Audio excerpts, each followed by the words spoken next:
राधे राधे दोस्तों, कैसे हो आप सब। आपका मेरे चैनल द मोटिवेशन पॉइंट में स्वागत है। आप लोगों के लिए मैं नई नई इंटरेस्टिंग अपनी हिस्ट्री से जुड़ी हुई या आप लगा लीजिए अपने इतिहास से जुड़ी हुई कहानियां लेके आती हूँ। तो आज मैं आपके लिए लाई हूँ सरदार वल्लभ भाई पटेल जी की कहानी। वो एक ऐसे इंसान है जिनसे प्रेरित होकर ना हमारे बच्चे बहुत कुछ कर सकते हैं। हमारे बच्चों में को उनके बारे में पता होना चाहिए कि वो कौन थे, क्या थे, उन्होंने हमारे देश के लिए क्या क्या किया।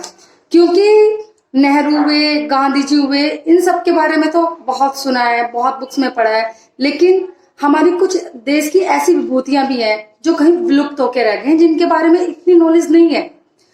हमारे बच्चों को तो बिल्कुल ही नहीं है। बस थोड़ा बहुत गांधी जी को जानते हैं, थोड़ा बहुत नेहरू जी को जानते हैं। तो दोस्तों, हमारे बच्चे सरदार वल्लभ भाई पटेल जी के बारे में बहुत कम जानते हैं। तो इसलिए आज मैं उनकी नॉलेज बढ़ाना चाहती हूँ और मैं चाहती हूँ कि आप भी अपने बच्चों को ये जरूर दिखाएं मेरी वीडियो, ताकि वो इनसे कुछ सीख सके। तो हम बात करते हैं सरदार वल्लभ भाई पटेल जी की। उनका जन्म 31 अक्टूबर 1875 में गुजरात में हुआ था। उनके पिताजी का नाम जावेद भाई पटेल था।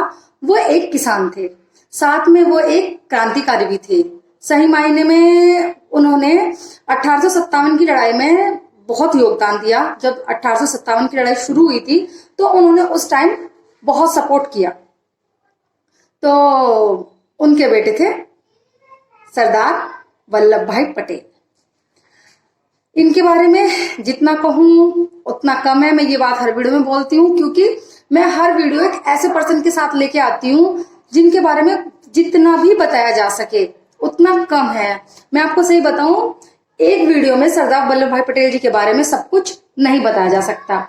मैं आपको बताना चाहती हूँ कि जब वो बचपन में थे, जब वो पढ़ते थे, तो उनकी आर्थिक स्थिति अच्छी नहीं थी, क्योंकि उनके पिताजी किसान थे। तो वो बुक्स ना अपने फ्रेंड्स से, अपने दोस्तों से लेकर पढ़ते थे। उसके बाद उन्होंने 1897 ईस्वी में हाई स्कूल पास किया और उसके बाद उन्होंने लॉ में एडमिशन लिया। वो वकील बने, और ऐसे वकील जिन्हें कोई हरा नहीं सकता था। उनके पास बहुत नॉलेज थी, बहुत ज्यादा अपार नॉलेज का भंडार थे वो।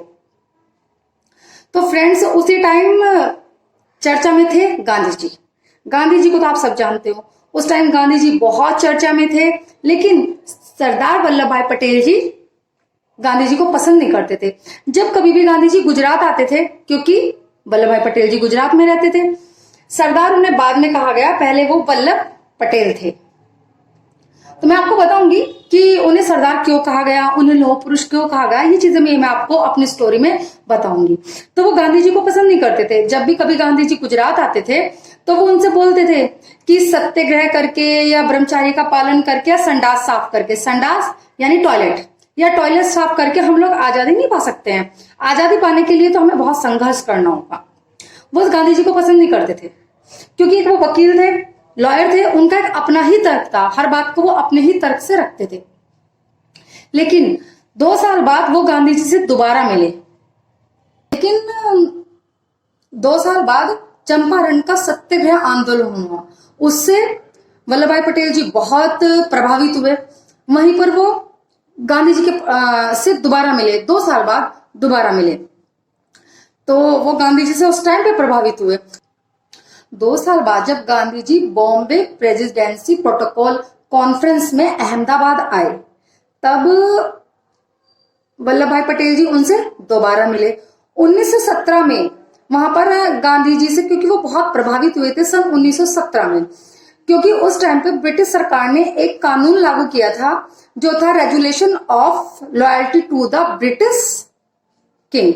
इसका मतलब था कि जो भी वहां पर रहते थे, भारत में जो भी लोग रहते थे, वो ब्रिटिश सरकार के, यानी कि ब्रिटिश जो राजा थे उनकी तरफ पूर्णतः ईमानदार हों, पूर्णतः समर्पित हों।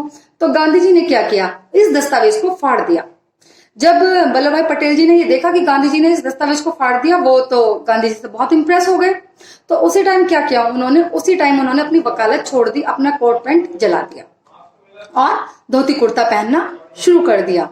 उसके बाद से वो गांधी जी के टच में रहने लगे, और जब वो गांधी जी के टच में रहे तो वो बने आंदोलनकारी, क्योंकि उनका कहना था कि मैं वकालत करके पैसे तो कमा सकता हूं, लेकिन देश को आजादी नहीं दिला सकता। फिर वो काफी टाइम तक गांधी जी के टच में रहे, लेकिन जब वो निखर के आए उनकी प्रतिभा निखर के आई वो था 1928, जब गुजरात के एक राज्य में बहुत अकाल पड़ा, फसल नहीं हुई लोगों को। तो ब्रिटिश सरकार ने क्या किया उस टाइम पर, उन्होंने क्या किया कि एक तो किसानों के पास फसल नहीं थी, तो उन्होंने फिर क्या किया कि वहां से जो 6% टैक्स था उसको बढ़ाकर 22% कर दिया, और किसानों से बोला या तो टैक्स दो, अगर तुम टैक्स नहीं दोगे तो हम तुम्हारी प्रॉपर्टी को यानी तुम्हारी जमीन को तुम्हारे से ले लेंगे। इस चीज से किसान बहुत परेशान हुए, तो किसान गए गांधी जी के पास। गांधी जी उस टाइम बहुत बिजी थे, तब गांधी जी ने सरदार वल्लभ भाई पटेल को इस चीज की कमान दी और बोले कि भाई इस मैटर को ना तुम देखो, अभी मेरे पास टाइम नहीं है। सरदार वल्लभ भाई पटेल जी ने तुरंत हार कर दी और वो पहुंचे गुजरात। और जब वो गुजरात पहुंचे तो वो वहां जाकर किसानों से मिले। उन्होंने देखा कि किसान तो भूखे हैं, किसानों के पास जमीन है लेकिन उसमें फसल नहीं हो रही है, तो वो टैक्स कैसे देंगे। वो समझ गए कि ब्रिटिश सरकार चाहती है किसानों की जमीन को हड़पना। तो वो लॉयर थे, उन्होंने अपना दिमाग लगाया कि ब्रिटिश सरकार दो ही तरीके से किसानों की जमीन हड़प सकती है, एक या तो वो सिग्नेचर कराएगी यानी हस्ताक्षर, दूसरा या वो अंगूठा लगवाएगी। तो उन्होंने एक रणनीति बनाई, उन्होंने गुप्तचर लिए और गुप्तचरों को चारों तरफ फैला दिया और पता किया कि आज वो किस किसान की जमीन को नीलाम करने वाले हैं। जैसे उन्हें पता चला कि आज वो रमेश की जमीन को नीलाम करने वाले हैं, तो पटेल जी क्या करते थे, पटेल जी वहां पहुंच जाते थे और रमेश को गायब कर देते थे। जब किसान वहां होता ही नहीं था, तो जब अंग्रेज वहां पर आते थे वो देखते थे किसान तो यहाँ पर है ही नहीं, वो उसे ढूंढते थे, वो उन्हें मिलता नहीं था। तो बार बार पटेल जी इसी प्रोसीजर को आगे बढ़ा रहे थे कि जब भी उन्हें पता चले कि आज उसकी जमीन नीलाम होने वाली है वो उसे वहां से गायब कर दे। उन्होंने लगभग अधिकतर किसान वहां से गायब कर दिए, करीबन 2 से 3 महीने के नाम के। तो अंग्रेज बड़े परेशान, बोले अरे ना तो जमीन मिल रही है और जो टैक्स आ रहा था वो भी नहीं मिल रहा है। तो अंग्रेज तो घबरा गए, वो पहुंच गए फिर गांव में, पटेल जी के पास पहुंचे और बोले कि हमें माफ कर दीजिए, हमें नहीं चाहिए आपकी जमीन, जो आप हमें टैक्स दे रहे थे वो 6%, वही टैक्स आप हमें दे दीजिए। इस वाक्य से ना जो वहां की लेडीज थी वो बड़ी खुश हुई। तब उन लेडीज ने पटेल जी का नाम रखा सरदार वल्लभ भाई पटेल। तब से उनके नाम के सामने लगने लगा सरदार। लेकिन मैं एक बात और बताना चाहती हूँ, मैंने ये तो बता दिया कि सरदार वल्लभ भाई पटेल कैसे बने, लेकिन अब मैं बताना चाहूंगी कि उन्हें लौह पुरुष कैसे क्यों कहते थे। ये बात है उनके बचपन की। जब वो छोटे से थे तो एक बार उनके हाथ में फोड़ा निकल आया, तो डॉक्टर बोला कि ये किसी सरिये, छोटी सी लोहे की धातु से या सरिये से गर्म करके इसको फोड़ा जाए, तभी ये सही हो सकता है, क्योंकि उसमें मवाद बन गई थी, पस आ गई थी। तो सब पेरेंट्स भी परेशान और दोस्त भी परेशान, रिश्तेदार भी परेशान कि इतना छोटा सा बालक है, ये कैसे इस चीज को एडजस्ट करेगा। लेकिन सरदार वल्लभ भाई पटेल में बहुत हिम्मत थी। उन्होंने क्या किया, जो धातु का, लोहे का जो भी बना हुआ एक बारीक सा सरिया था, उसे गर्म करके अपने उस फोड़े में डाल दिया और उसे फोड़ दिया। तब से उन्हें कहा गया, उनकी जो हिम्मत थी, जो ताकत थी, उसे देखकर उनका नाम पड़ा लौह पुरुष। ये बातें शायद नहीं पता होंगी आप सबको, लेकिन देखिए ये वो नॉलेज है मैं आप लोगों के लिए इकट्ठा करके ला रही हूँ। तो प्लीज आप मेरी सारी स्टोरीज, पूरी वीडियो जरूर ध्यान से देखिए।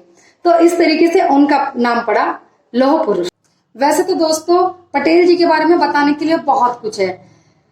अब मैं आगे बताना चाहती हूँ इनके बारे में कि आपको पता है कि वो हमारे आजाद भारत के पहले गृह मंत्री बने, लेकिन आपको पता है इससे पहले उनका नाम प्रधानमंत्री पद के लिए उठाया गया था, लेकिन उन्हें चुना भी गया था कि उन्हें पहले देश का पहला प्रधानमंत्री बनाया जाए। तो मैं बताती हूँ कि वो कैसे प्रधानमंत्री नहीं बने।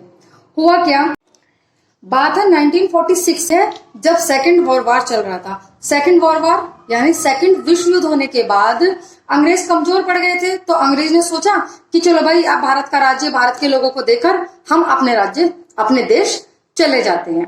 तो 1946 में कमेटी गठित की गई, जो कांग्रेस की कमेटी थी, उसमें सब लोगों को बुलाया गया कि जो भी इसका अध्यक्ष बनेगा उसी को देश का पहला प्रधानमंत्री बनाया जाएगा। तो उस टाइम पे गांधी जी बोले कि चलो ठीक है, वोट कर लेते हैं, वोट के जरिए पता चल जाएगा कि किसको बनाया जाए। तो उस टाइम पे 15 प्रांतीय जिले थे, तब 15 के 15 प्रांतीय जिलों से वोट डलवाई गई। जो ये कमेटी थी इसमें काफी सारे लोग थे, जैसे गांधी जी, नेहरू जी, कृपलानी साहब, पटेल जी, राजेंद्र प्रसाद। तो इन सब के लिए वोट डलनी थी। तो 15 जिलों के जो अध्यक्ष थे, प्रांतीय अध्यक्ष थे, उनको बुलाया गया और वोट डालने के लिए कहा गया। जब वोट डली और उसका रिजल्ट आया तो कृपलानी साहब ने देखा, वो देख के आश्चर्यचकित हो गया। आश्चर्यचकित होने की बात यह थी कि नेहरू के लिए एक भी वोट नहीं डली थी। कोई भी ये नहीं चाहता था कि नेहरू जी देश के प्रथम प्रधानमंत्री बने। आपको भी जान के ताज्जुब होगा, 12 वोट, 15 में से 12 वोट पड़ी पटेल जी के लिए, 2 वोट पड़ी कृपलानी साहब के लिए और 1 वोट का पता ही नहीं चला। और गांधी जी और नेहरू जी को मिली 0। तो ये तय हो गया कि अब अध्यक्ष बनेंगे पटेल जी, और जब पटेल जी अध्यक्ष बनेंगे तो जब देश आजाद होगा तो फर्स्ट प्रधानमंत्री बनेंगे पटेल जी। तो गांधी जी से पूछा गया कि गांधी जी, आप फैसला तो आ ही गया है, अब इस बारे में आपकी क्या राय है। तो गांधी जी ने पूछा नेहरू जी से कि नेहरू आप बताओ, फैसला तो आ गया है, एक औपचारिकता के लिए पूछा उन्होंने कि सब चाहता है, संपूर्ण देश चाहता है कि पटेल जी को पहला प्रधानमंत्री बनाया जाए, तुम्हारी क्या राय है। तो नेहरू जी ने गर्दन नीचे की और चुपचाप बैठ गए। गांधी जी ने दोबारा पूछा, नेहरू बताओ तुम्हारी क्या राय है। नेहरू जी नहीं बोले, नेहरू जी चुपचाप गर्दन नीचे किए बैठे रहे। तो गांधी जी समझ गए कि नेहरू जी नहीं चाहते कि पटेल बने प्रधानमंत्री, वो खुद प्रधानमंत्री बनना चाहते थे। दूसरी बात ये भी है कि गांधी जी खुद भी चाहते थे कि प्रधानमंत्री नेहरू जी बने, क्योंकि वो नेहरू जी को अपना शिष्य मानते थे। तभी उसी कमेटी में गांधी जी ने एक कागज और पेन लिया और उस पर कुछ लिखा और वो पटेल जी को दे दिया। पटेल जी ने वो पढ़ा और अपनी पॉकेट में डाल लिया और तभी के तभी उन्होंने बोला कि मैं अपना नाम इस अध्यक्ष कमेटी के अध्यक्ष पद की उम्मीदवारी से वापस लेता हूं। ये सुनकर जो भी पार्टी के मेंबर बैठे थे उन्हें आश्चर्यचकित हुआ। वो समझ गए कि गांधी जी के कहने से ही पटेल जी ने अपना नाम वापस लिया है। आप देखिए, इसे आप क्या कहोगे। देखिए, उन्हें लालच नहीं था कि मुझे देश का प्रधानमंत्री बनना है, और वो उस एकलव्य की तरह थे जिसको एकलव्य ने अपने गुरु के एक पल के कहने से अपना अंगूठा दे दिया था। और गांधी जी वही गुरु थे जिन्होंने उनसे उनकी प्रधानमंत्री बनने की राह खत्म कर दी। कोई बात नहीं, गांधी जी ने गलत किया, लेकिन कोई नहीं। और गांधी जी ने नाम ले दिया नेहरू जी का, और ये डिसाइड हो गया कि नेहरू जी बनेंगे देश के प्रथम प्रधानमंत्री। नेहरू जी बहुत खुश थे। लेकिन कुछ टाइम बाद गांधी जी और पत्रकार आमने सामने हुए। तो पत्रकारों ने पूछा गांधी जी से कि आप एक बात बताइए, जब पूरा देश चाहता था कि पटेल जी प्रधानमंत्री बने तो आपने इस चीज को स्वीकार क्यों नहीं किया। तो गांधी जी बोले, नेहरू कभी बर्दाश्त ना करता, वो 2nd नंबर की पोजीशन बर्दाश्त ना करता। फिर पत्रकारों ने पूछा तो क्या हुआ, देश तो यही चाहता था ना कि प्रधानमंत्री पटेल बने।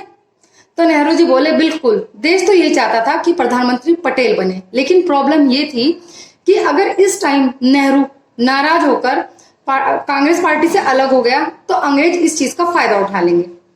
तो इसलिए नेहरू को ही प्रधानमंत्री बनाने की मैंने सोची, और इसलिए हमने नेहरू जी को ही प्रधानमंत्री बनाया। कोई बात नहीं, ये तो होता रहता है। ये एक बार नहीं हुआ, ये 1926 में, 1936 में, 1939 में कई बार ऐसा हुआ कि गांधी जी ने नेहरू जी को आगे लाने के लिए पटेल जी को पीछे किया, लेकिन पटेल जी ने कभी इस चीज की शिकायत नहीं की। एक अच्छे शिष्य की तरह गांधी जी की बात मानते रहे। उसके बाद आती है बात बंटवारे की।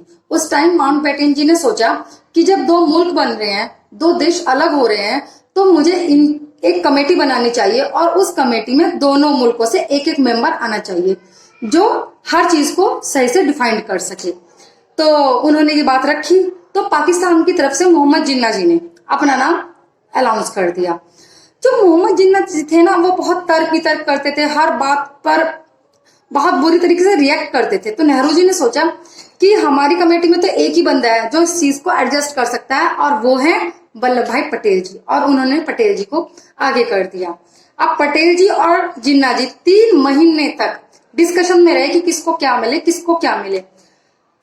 जिन्ना जी चाहते थे कि हर चीज आधी आधी की जाए। उस टाइम भारत के पास 400 करोड़ रुपए थे। तो जिन्ना ने कहा पटेल जी से कि आप 200 करोड़ खुद ले लीजिए, 200 करोड़ हमें दे दीजिए। पटेल जी ने कहा बिल्कुल नहीं, आपकी जनसंख्या हमारे से कम है, आपके देश का क्षेत्रफल हमारे से कम है, आपको करीबन 80 और 20 के हिसाब से ही चीज मिलेगी। 80% हमारी होगी, 20% आपकी होगी। और अगर आप हर चीज में आधा आधा चाहते हैं तो आपको हमारे कर्ज को, जो हमारे देश पे कर्ज है, उससे भी आधा आधा करना होगा। ये बात सुनकर तो जिन्ना झल्लाए, आधा आधा कर्ज क्यों है? तो उन्होंने कहा तो फिर ठीक है, आपको 20% रेशो से ही मिलेगा और आपको 400 करोड़ में से सिर्फ 75 करोड़ रुपए मिलेंगे, वो भी एक साथ नहीं। 20 करोड़ हम एक बार देंगे अभी और 55 करोड़ हम आपको बाद में देंगे।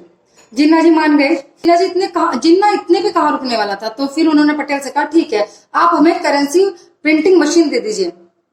पटेल जी बोले अरे भाई क्या कर रहे हो, नया मुल्क बना रहे हो, कुछ चीज अपने आप ही करो, हर चीज हमारे से भिखारियों की तरह मांग के ले जाओगे क्या?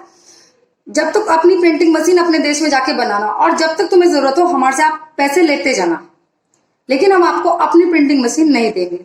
जिन्ना जी मान गए। फिर जिन्ना जी बोले कि भाई आईबी का भी बंटवारा किया जाए। पटेल जी समझ गए कि ये हमारी सारी खुफिया जानकारी लेना चाहता है, जिससे हमें बाद में नुकसान दे। पटेल जी ने कहा आईबी का बंटवारा नहीं होगा, देश का बंटवारा हो रहा है, हमारे राज का बंटवारा नहीं हो रहा है। हम अपने राज आपको नहीं देंगे, आप अपनी एजेंसी खुद जाके बनाएंगे। क्योंकि जिन्ना जी को ना, जिन्ना जी नहीं यार, जिन्ना को ना हर चीज में तरक वितरक करने की आदत थी, और वो चाहते थे कि भारत में जितना कुछ है सब हम ही ले जाए। उन्होंने इसके लिए बहुत कोशिश की। उन्होंने हैदराबाद के नजीम को भड़काया, उन्होंने राजस्थान के नवाब को भड़काया, उन्होंने श्रीनगर के राजा हरि सिंह को भड़काया। उन्होंने बहुत कोशिश की कि वो सब कुछ जो अच्छा अच्छा है हमारे देश से ले जाए। लेकिन पटेल जी तो बहुत होशियार थे। पटेल जी को पता था कि अगर राजस्थान, जोधपुर ये सब इसे मिला, जिन्ना को मिला या पाकिस्तान में मिला, तो हमारी दिल्ली पास हो जाएगी, और अगर हमारी राजधानी पास हो गई तो ये हमें बहुत परेशान करेगा। तो पटेल जी को पता था कि ये उल्टे सीधे काम करता ही है। तो पटेल जी ने इस चीज का बहुत ध्यान रखा, बहुत तरीके से हर चीज का बंटवारा किया। श्रेय जाता है पटेल जी को, वरना पता नहीं हमारे देश का क्या होता। तो उन्होंने बहुत तरीके से बंटवारा किया। तो जो बेंटेन साहब थे, उनके पास 2 गाड़ियां थी, एक चांदी की एक सोने की। ये मैं आपको बताना चाह रही हूँ। तो उन्होंने कहा ठीक है भाई, जिन्ना जी को और पटेल जी को, कि ठीक है भाई आप भी इनमें से एक ले लीजिए। जिन्ना जी छड़ी घुमाते हुए चले और जाके सोने की गाड़ी में बैठ गए, ये हमारी है। पटेल जी ने सोचा ये तो नहीं मानेगा। पटेल जी ने कहा ऐसे नहीं देंगे, टॉस हो जाए। तो बेंटन साहब जी ने टॉस किया और पूछा पटेल जी से, हाँ जी क्या चाहिए? पटेल जी ने कहा हेड, और आया हेड। तो सोने की गाड़ी मिली भारत को और चांदी की गाड़ी गई पाकिस्तान। इसी तरीके से 565 रियासतें जो सिर्फ और सिर्फ पटेल जी थे जिन्होंने उसे भारत में मिलाया और भारत को एक अखंड देश के रूप में स्थापित किया। हैदराबाद हो, जिसमें बहुत दंगे हुए, जो भारत में मिलना ही नहीं चाहते, पाकिस्तान जाना चाहते थे। जोधपुर हुआ, श्रीनगर हुआ, राजस्थान हुआ, ये सारी चीजें ऐसी थी कि जो भारत में नहीं मिलना चाहते थे। लेकिन पटेल जी ने शाम, दंड, भेद और पावर, पैसा, सब चीज से, चारों चीज, हाँ, और उनके साथ बहुत सपोर्ट किया श्री वीपी मेनन जी ने। वो भी एक बहुत अच्छे पर्सन थे। राजस्थान में, जूनागढ़ में, हैदराबाद में, जयपुर में, जोधपुर में, कश्मीर में बहुत सारी दिक्कतें आई। इन सारी दिक्कतों को सोल्यूशन करने के लिए वीपी रमन जी हमेशा पटेल जी के साथ खड़े रहते थे। तो बंटवारा हुआ, सारी चीज हो गई, 565 रियासतें भारत में मिल गई और भारत की स्थापना हुई एक अखंड भारत के रूप में।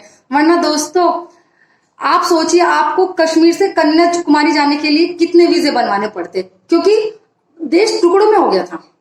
लेकिन इसका श्रेय जाएगा सिर्फ वल्लभ भाई पटेल जी को, जिन्होंने इन सबको इकट्ठा किया और एक अखंड भारत का निर्माण किया। उसके बाद अब्दुल गफ्फार जी, उसके बाद आते हैं कश्मीर से शेख अब्दुल्ला, जो कश्मीर को स्पेशल स्टेट्स का दर्जा देना चाहते थे। उनकी मांग नेहरू जी ने मान ली, लेकिन पटेल जी तो समझ गए कि आज ये अलग से स्टेट मांग रहे हो, कल से अलग से कहेंगे हमें अलग देश बना दो। तो उन्होंने क्या किया, जो धारा 370 कश्मीर में लगाई गई, उसमें एक छोटा सा संशोधन कर दिया गया कि वो खुद एक छोटा सा संशोधन कर दिया। उसमें धारा 370 में, आर्टिकल 370 में छोटा सा संशोधन किया कि राष्ट्रपति की सहमति से धारा 370 को खत्म किया जा सकता है। आज इसी कारण से हमारी जो सरकार ने है उसने एक बहुत अच्छा कदम उठाया, एक बहुत सराहनीय कदम उठाया कि उन्होंने कश्मीर से धारा 370 खत्म करके 106 लागू की और कश्मीर को भारत में पूर्णतः मिला लिया और अब बना है कश्मीर को लेकर भारत एक अखंड देश। और आपको पता है इतनी समझदारी सिर्फ पटेल जी ने दिखाई क्योंकि वो वकील थे, वो लॉयर थे, वो सारी चीजें जानते थे और वो एक दूरगामी सोच रखने वाले व्यक्ति भी थे। वो दूर तक सोचते थे कि इस बात का क्या फर्क पड़ने वाला है। तो उनका वो लिया गया फैसला, आजादी के टाइम में लिया गया फैसला, आर्टिकल में किया गया छोटा सा बदलाव, देखिए आज हमारे कितने काम आया। अब बात करें हम चीन की, तो चीन की बात करते हैं। पटेल जी के पास होम मिनिस्ट्री थी, रक्षा मिनिस्ट्री उनके पास नहीं थी, लेकिन फिर भी डिफेंस मिनिस्ट्री उनके पास ना होने के बावजूद डिफेंस मिनिस्ट्री थी गांधी जी के, सॉरी नेहरू जी के पास। लेकिन फिर भी वो देश बहुत ध्यान रखते थे पटेल जी, वो देख रहे थे कि चीन क्या कर रहा है, चीन क्या नहीं कर रहा है, वो चीन पे बहुत निगाह रखते हैं। तो उन्होंने नेहरू जी को बहुत समझाया कि चीन जो भी कर रहा है हमारे साथ बहुत गलत कर रहा है और आगे ये हमें बहुत परेशान करने वाले हैं, क्योंकि चीन शुरू से ही पाकिस्तान की मदद कर रहा था। ये चीज को देख लिया पटेल जी ने, लेकिन नेहरू जी इस चीज को भाप नहीं पाए। उसके बाद उन्होंने बहुत मना किया नेहरू जी की आप चीन के साथ ना लगे, लेकिन चीन, नेहरू जी ने क्या किया, चीन का सपोर्ट किया, चीन के साथ लगे। तो क्या हुआ, 1962 में चीन पे, हमारे देश पे हमला कर दिया और सब जानते हैं उसके नतीजे क्या हुए। सब जानते हैं कि चीन आज तक हमारे साथ क्या कर रहा है, हमारे खिलाफ कर रहा है, चाहे वो आतंकवाद का मुद्दा हो, पाकिस्तान का मुद्दा हो, या हमारी सुरक्षा का मुद्दा हो, या कोई भी मुद्दा हो, चीन कभी हमारे पक्ष में खड़ा ही नहीं होता है, हमारा हमेशा हमारे खिलाफ खड़ा होता है। आपने देखा होगा, ये था पटेल जी की दूरगामी सोच, दूरगामी दूरदृष्टि, जिससे पता लगा, उन्हें अंदाजा था इस चीज का कि चीन हमें भविष्य में परेशान करेगा और आज वो चीज हो रही है। अगर नेहरू जी उसी टाइम समझ जाते पटेल जी की बात, तो आज शायद चीन हमें इतना परेशान ना करता जितना वो अब कर रहा है। अब मैंने आपसे पहले कहा कि पटेल जी के बारे में मैं जितना बोलूं उतना कम है, एक वीडियो में ये सब चीजें मैं नहीं बता सकती, फिर भी मैंने शॉर्ट करके बहुत कुछ बताने की कोशिश की है। अब मैं तो वो दिन आया, एक युग खत्म हुआ। मुंबई के बिरला हाउस में 15 दिसंबर 1950 में वो हमें छोड़ के चले गए। पटेल जी का दिल के दौरे से निधन हुआ। वो काफी टाइम से बीमार चल रहे थे और एक ऐसे युग का अंत हुआ जो दूरगामी थे, साहसी थे, अच्छे राजनीतिज्ञ थे, बहुत अच्छे लोग। पटेल जी हमेशा कहते थे कि एकता देश की तकदीर है और जिस देश में एकता नहीं है वो देश फकीर है। इसीलिए 31 दिसंबर को एकता दिवस के रूप में, 31 अक्टूबर को एकता दिवस के रूप में मनाया जाता है, क्योंकि वो भारत को अखंड रखना चाहते थे, भारत में हमेशा एकता रखना चाहते थे। आज भी हम लोग उसी चीज की तरफ अग्रसर हैं, हम अपने देश को मजबूत भी कर रहे हैं और देश से तो दोस्ती करके सबको अपने साथ भी मिला रहे हैं, एकता भी स्थापित कर रहे हैं। आज हम इसी चीज के लिए अग्रसर हैं, उनके सपने को हम पूरा करना चाह रहे हैं। डॉक्टर राजेंद्र प्रसाद जी ने कहा था, जो हमारे देश के पहले राष्ट्रपति थे, कि जब इंसान अपने पद से नहीं अपने काम से प्यार करे तभी वो सरदार वल्लभ भाई पटेल बनता है। दोस्तों, आज मैं आपके लिए लाई थी वल्लभ भाई पटेल जी की स्टोरी, उनकी आत्मकथा, उनकी जीवनी। तो प्लीज, मुझे पता है क्योंकि मेरे बच्चे नहीं जानते उनके बारे में इतना, तो आपके बच्चे भी नहीं जानते होंगे। और अगर आप मेरी वीडियो देख रहे हो, आप स्टूडेंट हो, तो प्लीज अपने दूसरे दोस्तों को शेयर कीजिए। और अगर आप पेरेंट्स हो तो प्लीज अपने बच्चों को मेरी ये वीडियो जरूर दिखाइए, ताकि वो देखें कि सरदार वल्लभ भाई पटेल ने हमारे लिए क्या क्या किया। जो उन्होंने किया वो कहीं विलुप्त होकर रह गया है, सिर्फ गांधी और नेहरू का झंडा गड़ रहा है, लेकिन उनके पीछे बहुत थे जिन्होंने देश को बहुत कुछ दिया है। तो प्लीज दोस्तों, अगर आपको मेरी वीडियो अच्छी लगी हो तो प्लीज उसे लाइक कीजिएगा, शेयर कीजिएगा। और अगर आप पहली बार मेरी वीडियो देख रहे हैं तो मेरे चैनल को सब्सक्राइब जरूर कीजिएगा। और हाँ, मेरा एक और चैनल है मानवी ममाज किचन, तो प्लीज आप उसे भी जरूर देखिएगा, सब्सक्राइब कीजिएगा। उसमें मैं तरीका ला रही हूँ आसान तरीकों से घर में ही तरह तरह की डिशेस बनाना, और वो भी अपने पुराने स्वाद से, क्योंकि आजकल सब्जियों में स्वाद नहीं रहा है। तो प्लीज आप उसे भी देखिएगा, इसे भी देखिएगा, मेरी वीडियो शेयर कीजिएगा और प्लीज मुझे कमेंट करके बताइएगा कि आपको मेरी नॉलेज, मेरी वीडियो कैसी लगी और आगे आप किसके बारे में जानना चाहते हैं, किसके बारे में आप मेरे से नॉलेज लेना चाहते हैं। तो प्लीज दोस्तों, मुझे कमेंट करके जरूर बताइएगा। Okay bye friends, take care.